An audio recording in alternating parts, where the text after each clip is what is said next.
한국의 어느 지하철역 안. 한 외국인 여성이 흥분한 모습으로 여기를 보라고 소리치고 있습니다. 그 말에 주위에 있던 외국인 여성들은 소리친 여성에게 다가가는데요. 무슨 일이 생긴 것이냐며 진정하라던 한 여성은 흥분한 여성이 가리킨 곳을 보자 믿을 수 없다는 듯 눈이 휘둥그레지며 같이 흥분한 모습인데요. 과연 이 여성들은 지하철역에서 무엇을 보았던 것일까요? 네덜란드 여성의 사연입니다. 안녕하세요. 저는 네덜란드에서 쇼트트랙 대표팀 선수로 소속되어 있는 아리스라고 해요. 아직은 국가대표로 출전할 수 있을 정도의 실력은 아니지만 그래도 대표팀에 소속되어 있다는 자부심이 있습니다. 네덜란드 내에서 쇼트트랙이 인기가 있고 실력이 강한 나라는 아니지만 그래도 올림픽에서 종종 메달을 따는 선수가 한 명씩 있을 정도로 실력 있는 선수가 있어요. 얼마 전 팀에 소속되어 있는 선수들 몇몇과 함께 한국으로 여행을 갔다 왔는데요.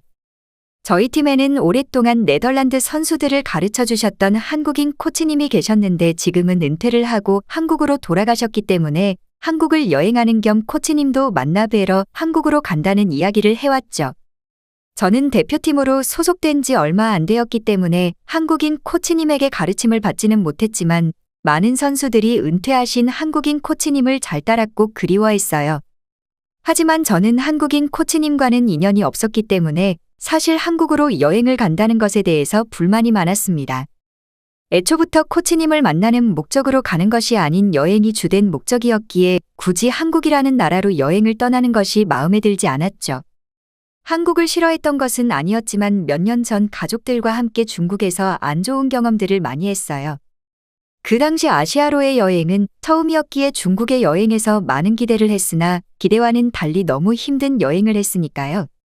특히 중국의 관광지에서는 쓰레기가 이곳저곳 널려 있어 냄새가 진동했고 화장실 또한 너무 더러웠어요. 레스토랑에서조차도 위생적인 부분이 안 좋았기 때문에 여행 내내 패스트푸드점만 이용해야 했습니다. 그리고 열악한 교통 환경과 외국인들에게는 이동할 때마다 짐 검사를 매번 하는 모습이었죠.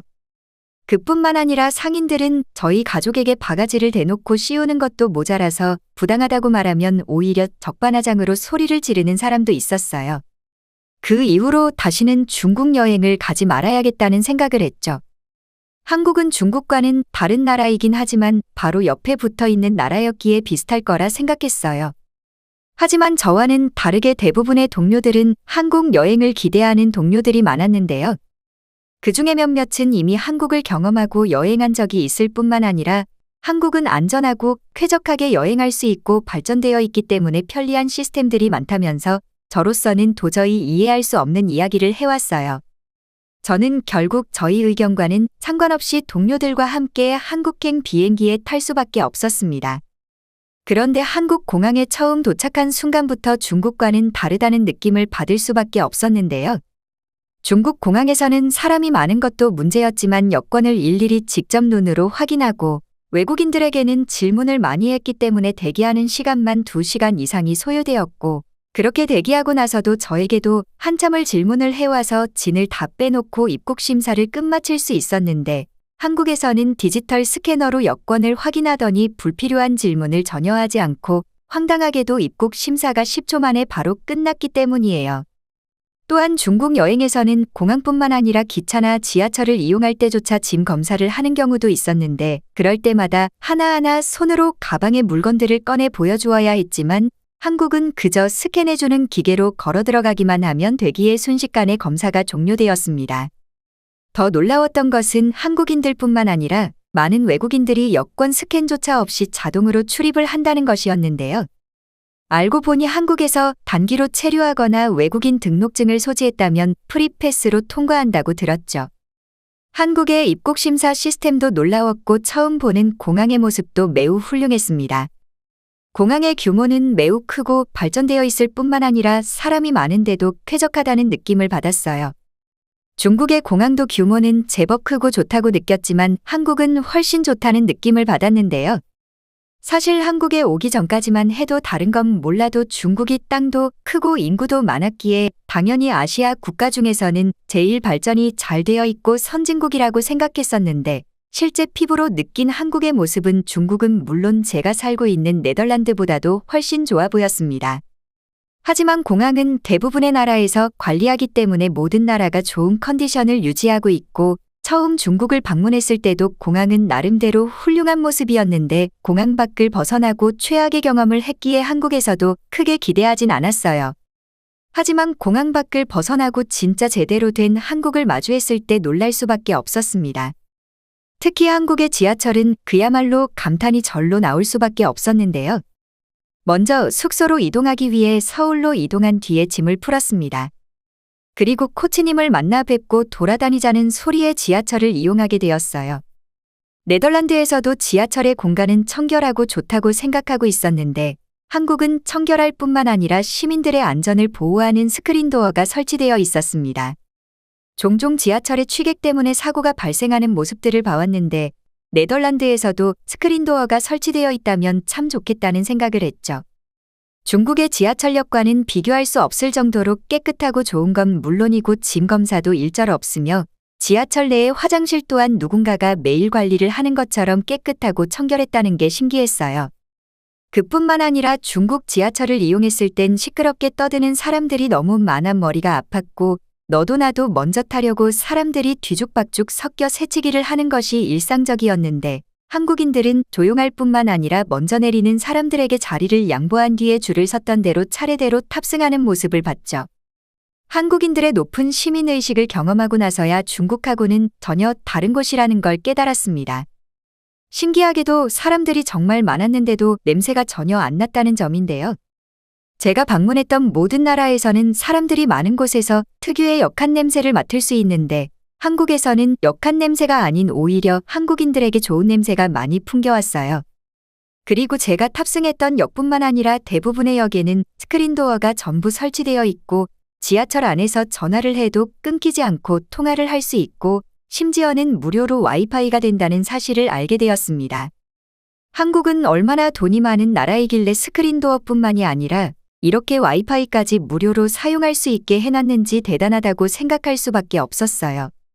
중국과 다른 것은 물론 네덜란드보다도 훨씬 좋다는 걸 느낀 시점부터는 편견이 전부 없어지며 한국에서의 모든 것들이 새롭게 보이고 좋아 보였습니다. 코치님이 살고 계신 근처 역에서 내렸는데 그곳에는 신기한 기계가 눈에 띄었는데요. 처음 보는 기계이기도 했고 한국어로 적혀져 있어서 무엇인지 알 수 없었죠. 동료들조차도 전부 처음 보는 기계였기 때문에 추측들이 난무했습니다. 동료 한 명은 지폐를 동전으로 바꿔주는 기계라고 하기도 하고 또 다른 동료는 사진을 찍는 게 아닐까 조심스럽게 의견을 내왔죠. 하지만 바로 그 순간 한국인 남자분이 다가오더니 기계에 양손을 집어넣자 무언가 칙 나오는 소리에 손을 비비기 시작했습니다. 놀랍게도 지하철 내에 손을 소독할 수 있는 자동 손소독기가 설치되어 있었는데요. 손소독을 할 수 있는 기계가 따로 있다는 것도 신기했지만 그것을 누구나 무료로 사용하게 만든다는 건 상상조차 할 수 없는 일이었기에 어떻게 이런 시스템이 가능한 건지 의문이었습니다. 한 동료가 자신도 해보고 싶다며 손을 집어넣고 비비기 시작하자 저희는 누구 할 것 없이 나도 해보겠다며 너도 나도 손소독기를 사용하기 시작했는데요. 손을 넣으니 반응해서 자동으로 분사한다는 것이 너무나도 놀랍고 신기했죠. 실제로 많은 한국인들은 그 기계에서 손소독을 하는 모습을 보았고 이렇게 청결하게 살고 있는 한국인들이기에 사람이 많아도 역한 냄새가 나지 않고 좋은 향기가 풍기고 있던 것이었어요. 저렇게 비싼 기계를 아무런 장치 없이 세워놓은 것도 신기했고 저걸 훔쳐가지 않는 한국인들이 대단하다고 생각했습니다. 치안이 좋은 네덜란드도 저렇게 비싼 기계를 지하철역에 세워놓는다면 누군가가 분명 훔쳐갈 테니까요. 이 정도까지만 보고 경험했어도 충분히 놀랍고 좋았을 텐데 잠시 후 저와 제 동료들은 좌절을 할 수밖에 없었습니다. 에스컬레이터가 멈춰 있어서 고장난 줄 알고 걸어 올라가야겠다 생각하고 앞으로 가는 순간 갑자기 작동이 되기 시작했죠. 그렇게 에스컬레이터를 타고 올라가려 할 때 갑자기 동료 한 명이 여기 좀 보라면서 흥분하기 시작했어요. 그곳에는 손잡이가 세척과 살균 중이라는 믿지 못할 문구가 적혀져 있었습니다. 사람을 인식해서 운행하는 것도 신기했지만 그 손잡이에 살균 적용까지 시킨다는 것이 도대체 한국은 어떤 세상에서 살고 있는 것인지 충격을 받을 수밖에 없었습니다. 네덜란드는 물론 다른 나라들을 여행했을 때도 단 한 번도 경험할 수 없는 일들을 고작 짧은 이동을 하는 동안 몇 번이나 겪었으니까요. 한국의 모습이 분명 발전이 잘 되어 있고 시스템이 훌륭하다는 것은 인정하지만 내심 그래도 마음 한편으로는 네덜란드가 한국보다 더욱 살기 좋을 것이라고 생각하고 모든 걸 부정하고 있었지만 그 생각이 한 방에 깨져버렸습니다. 아무리 돈이 많아도 이런 시스템들을 무료로 이용 가능하도록 만들어 놓은 것은 돈이 문제가 아닌 국민들을 생각하는 마음이니까요. 불과 몇 년 전 코로나19 바이러스가 전 세계를 강타해서 난리가 났을 때도 한국의 대응 방법이 국제사회에서도 인정받았다는 뉴스를 본 적이 있어요. 그래서 많은 나라에서 성공적인 대응 모델로 삼았고 네덜란드 또한 한국의 시스템들을 많이 적용했다는 이야기를 들었습니다. 정밀한 확진자 동선 추적 시스템이나 신속하게 확진자를 격리하는 시스템을 적용해서 네덜란드 언론에서도 성공적이라는 이야기가 한동안 많이 나왔으니까요. 그렇게 코치님을 만나러 가는 짧은 시간에 정말 많은 생각이 들었는데요. 한국의 길거리는 쓰레기통이 하나 없는데도 거리는 쓰레기 하나 없이 깨끗했고 교통을 지키지 않는 차들이나 무단횡단을 하는 사람을 단 한 번도 볼 수가 없었습니다. 신호등에서는 남은 시간이 표시되어 있었고 들려오는 소리로도 어느 정도는 예측이 가능했죠. 한국인들의 높은 시민의식과 시스템들을 피부로 느껴보니 왜 많은 나라들이 한국을 모델로 삼을 수밖에 없었는지 확실하게 깨달았어요. 저희는 코치님을 만나서 인사하자 반갑게 맞아주셨고 코치님에게 인사도 드릴 겸 동료들끼리 한국을 여행 왔다고 말하니 코치님께서는 한국에 왔으니 자신이 대접을 하겠다고 말해서 한식당으로 가게 되었습니다. 여러 가지 음식들을 먹을 수 있다는 이야기에 혹시 뷔페인가 생각했지만 그곳은 뷔페가 아닌 한정식이라는 말을 해왔어요. 한국인들은 대부분 한 가지의 메뉴로 식사를 하지 않고 반찬들을 곁들여서 먹는다는 소리를 했죠. 여러 가지 음식을 먹어볼 수 있어서 기대하고 있던 그 순간 갑자기 엄청난 음식들을 저희 테이블에 놓아주는 모습이었죠. 대충 봐도 20가지가 넘는 음식들이 테이블에 가득 찼고 무엇부터 먹어야 할지 고민될 정도였는데요. 잠시 후 또 다른 음식들이 테이블에 놓이기 시작했고 테이블에는 더 이상 놓을 자리가 없는데도 끊임없이 음식들이 하나씩 들어왔습니다. 이게 도대체 무슨 상황인 건지 당황스러웠고 그런 저희가 당황하자 그 모습을 보고 코치님께서는 한정식이 원래 반찬이 많이 나온다며 웃어 보였죠. 이 많은 음식값을 계산하려면 많은 돈이 나올 텐데 괜스레 코치님께 죄송했어요. 하지만 1인당 정해져 있는 가격이 너무나도 저렴했는데요. 네덜란드 식당하고 비교하면 말이 되지 않을 정도로 저렴했고 한국 물가로 따져봐도 이렇게 많은 반찬을 주는데 어떻게 이런 가격으로 음식이 나오는 건지 신기했어요. 반찬도 하나하나 균형 있게 잡혀있는 모습이었고 고기 반찬과 생선 그리고 채소 반찬들까지 하나같이 맛있었습니다. 식사를 하며 코치님은 동료들의 개인 상태를 한 명 한 명 전부 기억하고 있었고 걱정해주는 모습들과 따로 조언을 해주는 모습을 보며 왜 이렇게 동료들이 한국인 코치님을 잘 따르며 그리워했는지 알 수 있었어요. 조금만 빨리 팀에 들어올 수 있었다면 저 역시도 가르침을 받아볼 수 있었을 텐데 그 점이 너무나도 아쉽다는 생각이 들었죠. 그렇게 한국인 코치님의 따뜻한 정을 느끼며 헤어졌고 저희는 본격적으로 한국 이곳저곳을 돌아다니며 여행을 시작했습니다. 이번에는 지하철이 아닌 버스도 이용해 보자는 소리의 버스를 경험하게 되었는데요. 당연히 지하철과 버스는 다른 대중교통이기에 버스카드를 따로 만들어야 할 줄 알았으나 신기하게도 지하철을 이용했던 카드로 버스까지도 이용이 가능했다는 사실입니다. 교통카드로 지하철 내의 목적지까지 티켓을 구입하지 않아도 알아서 정산되는 시스템도 신기했고 그것을 버스까지 적용시키는 것도 놀라운데 가격마저 저렴할 뿐만 아니라 서로 환승 시스템도 적용되어 처음 지불했던 금액으로 어디든 돌아다닐 수 있었어요. 또한 한국인들은 교통카드가 아닌 핸드폰으로 결제하는 것을 보고 할 말을 잃었습니다. 단 한순간도 제 조국인 네덜란드가 다른 나라에 비해 못 산다고 생각한 적이 없었고 오히려 가장 살기 좋은 곳이라고 생각하고 있었는데 한국만큼은 인정할 수밖에 없었습니다. 동료 한 명은 왜 네덜란드에서는 한국처럼 이런 시스템들을 만들지 못하는 것이냐며 불만을 표했고 아마 30년 뒤쯤은 우리도 이렇게 생활하지 않을까 말하는 웃지 못할 반응을 보이기도 했습니다.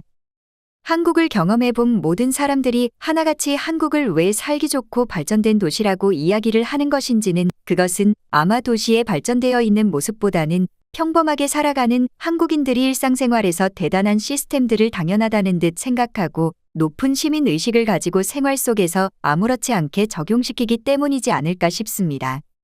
물론 치안의 수준이나 친절한 사람들까지 정말 완벽했지만 시스템에 너무 큰 충격을 받았거든요. 한국을 떠나던 마지막 날 한국의 공항에서 저와 동료들은 한국을 떠나는 것을 너무 아쉬워하며 네덜란드도 하루빨리 한국처럼 발전했으면 좋겠다는 이야기를 했죠. 네덜란드로 돌아온 지금도 한국이 그립고 한국인들이 너무 부럽습니다. 사실 제가 하고 있는 쇼트트랙도 한국인들이 뛰어난 사람들이 많을 뿐만 아니라 올림픽에서 메달을 가장 많이 획득하는 최고의 실력을 가진 나라이기에 평소에도 알게 모르게 질투심을 느껴서 부정적인 것이 있었는데 이제는 질투심보다는 한국인들을 존중하고 저 역시 그들에게 배워보려고 노력하고 실력을 키워서 한국인들과 선의의 경쟁을 펼쳐보고 싶습니다. 제가 여행 중에 만난 한국인들은 정말 따뜻하고 친절한 사람들이 많았거든요. 아마 당분간은 여행을 가게 된다면 무조건 한국으로 가지 않을까 싶습니다. 그 어느 곳을 방문하더라도 한국보다 좋을 것이라 생각되지 않거든요. 시청해주셔서 감사합니다. 바쁘시더라도 구독, 좋아요 한 번씩 부탁드립니다. 영상 제작에 큰 힘이 됩니다.